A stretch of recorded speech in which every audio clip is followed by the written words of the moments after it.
tentei experimentar várias formas de proposição. E quando eu fui conduzido, esse lance de não estar enxergando, né, pra mim, fica forte assim como você cria imagens e como você tem uma sustentação assim para essas imagens, para essas sensações criadas, né? A partir de um movimento simples, você descobre, não sei, fica coisas fortes assim, né? A sensação fica forte, parece que tem uma sustentação para criar uma imagem, ou algum desenrolar de história a partir de um movimento. E na hora de dirigir eu senti dificuldade também, porque eu comecei a dirigir pensando nisso da marionete. Teve uns momentos que eu senti mesmo, mas o medo, a proposta que ele estava dando, e teve outros momentos que eu não sei, me senti incomodada, mas porque, nossa, eu não acredito que ela tá fazendo isso, né? De pensar realmente, porque dá um medo de, assim como você tem medo de manipular o corpo da outra pessoa, dá medo da pessoa manipulando seu corpo ela machucar em algum lugar. Aí foi isso. A sensação de ser manipulado e de eu não estar, será que eu tô será que ela jogava os estímulos e será que eu estava correspondendo a esses estímulos, estava fazendo do jeito que ela queria, da maneira, e às vezes eu me dava vontade de rebelar um pouquinho, querer fazer um pouquinho mais, um pouquinho menos, mas a sensação, não sei se, mas sempre a maior sensação, acho que eu não estou conseguindo passar, não estou conseguindo passar essa que ela está pedindo, e ainda mais ela optou, né, por uma coisa mais de gesto, então tinha que interpretar os gestos símbolos que ela estava falando, fazer com os dedos para passar pela cabeça. Aí no momento que ela falou, eu comecei a entender. Foi um desafio, não que a partir de que você começou a falar, agora ficou mais fácil. Não, para mim foi um desafio de ser dirigido por alguém que só fala por olhar, fala pelas mãos, fala pelos gestos, e para mim isso foi muito... Primeira vez que alguém me dirige só com o olhar. O exercício mesmo, né, de manipulação, e geralmente a gente associa muito a direção a um trabalho só intelectual.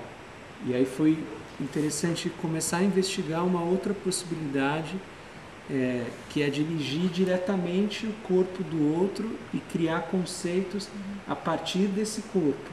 Né? Por mais que vocês fossem os únicos criadores na hora de dirigir, né, que foi uma regra de jogo para tentar radicalizar o exercício da direção, o corpo do outro, mesmo que ele não estivesse propondo, era um material de trabalho. Né, e a partir daí surgiram imagens, a partir daí imagens se transformaram em conceitos. Né, então fiquei lembrando de um diretor do início do século XX, o Gordon Craig, que tem um texto que chama A Super Marionete. E foi um texto muito polêmico na época porque ele teorizava que a morte dos atores e a substituição dos atores por marionetes, que teriam o controle total dos movimentos e o controle total executado pelo diretor. E aí muita gente critica e não entende o Craig até hoje, mas eu acho que ele estava pensando, na verdade, em um outro tipo de ator, né? Que fosse um ator capaz de realizar aquilo que o diretor propunha, que fosse um ator destituído de vaidade, fosse um ator com um corpo, com todos os movimentos corporais sob controle, que era diferente daquele ator vaidoso, daquele ator que até hoje a gente convive muito, né? Aquele ator que só tem a voz como veículo de expressão, só tem a cabeça. Acho que até a gente pode ler um pouco um textinho dele na próxima semana, mas o interessante é isso, né? O que ele propunha era que o diretor fosse um criador, que era algo muito novo naquele momento, né? Então, ele dizer que o diretor deveria ser criador e não o dramaturgo. Então, todos os outros seriam marionetes diante desse diretor que seria o único artista, né? Então, é quase uma imagem poética. Geralmente, até hoje, as pessoas levam muito ao pé da letra. Então, tem gente que faz teatro de animação e aí vai estudar o Craig porque acha que ele está falando dos bonecos, e não é isso. Ele está pensando nessa figura do diretor como artista, né? Então, eu queria que a gente continuasse essa pesquisa na próxima semana, e aí queria sugerir como tarefa aí de pesquisa para vocês, que vocês continuassem trabalhando sobre essa cena. Então, da seguinte maneira, como diretor, você trouxesse para a semana que vem propostas de recriação dessa cena que você começou a desenvolver hoje. Então, que você trouxesse propostas utilizando outras dramaturgias, então uma ideia de cenário ou de figurino, ou uma ideia de texto para trabalhar com esse ator marionete, uma ideia de som, de trilha, que você pensasse no nosso conceito, que é o Édipo, o meu Édipo é marionete de... E aí que você nos expressasse esse conceito através dessa cena. Então, vocês terão cada um mais meia hora na primeira parte da semana que vem para ensaiar novamente essa mesma proposta com esse material que você vai trazer. Seja um material concreto, de figurino, sei lá, de ideia de luz, o que você quiser, ou um material subjetivo. Eu vou trazer esse exercício e vou conduzir esse exercício com o ator. Ou vou trazer esse texto e a gente vai debater. Você vai escolher como você vai dirigir.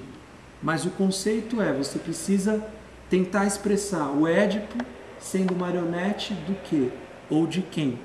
É muito importante, eu queria chamar a atenção para dois aspectos. Primeiro, que a gente entenda, perceba, sinta que marionete é esse, né? Do que ele é marionete. E segundo, o Édipo.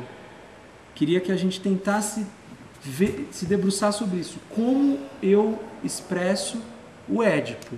Né? Não é um marionete qualquer, é o Édipo. Então, o que tem o seu Édipo, né? Não o seu personagem qualquer. Então, por que Édipo?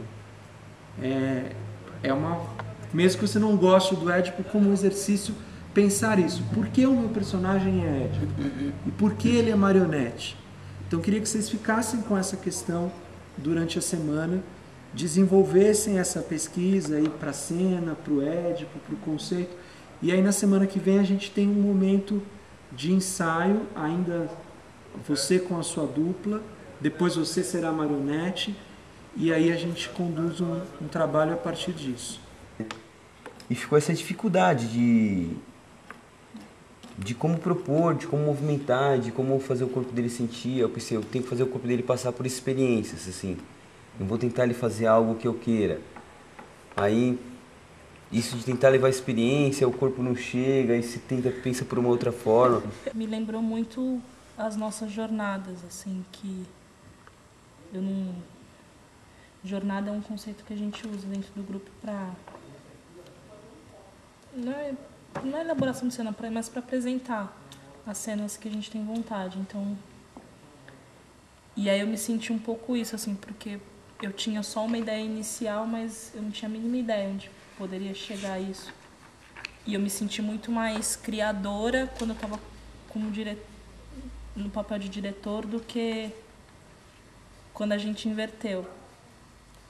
Tanto que eu acho que não consigo nem descrever direito assim, o que aconteceu. Eu não conseguia agir direito, não conseguia falar, não conseguia pensar.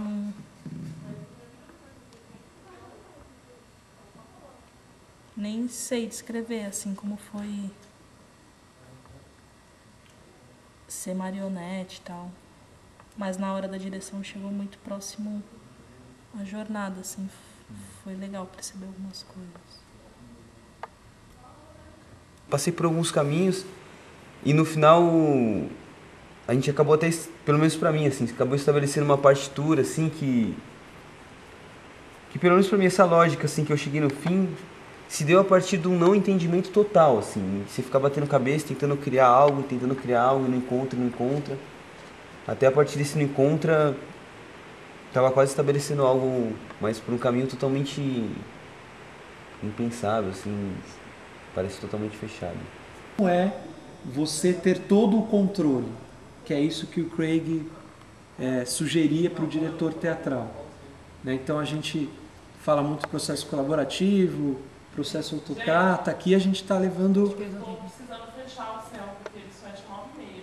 Tá, a gente está indo já. Tá, precisando fechar isso aqui, só estou esperando a gente para ir embora. Tá, não, obrigado, Beleza. já vamos. Então tem essa radicalização aí do marionete. Ok, é isso então, gente.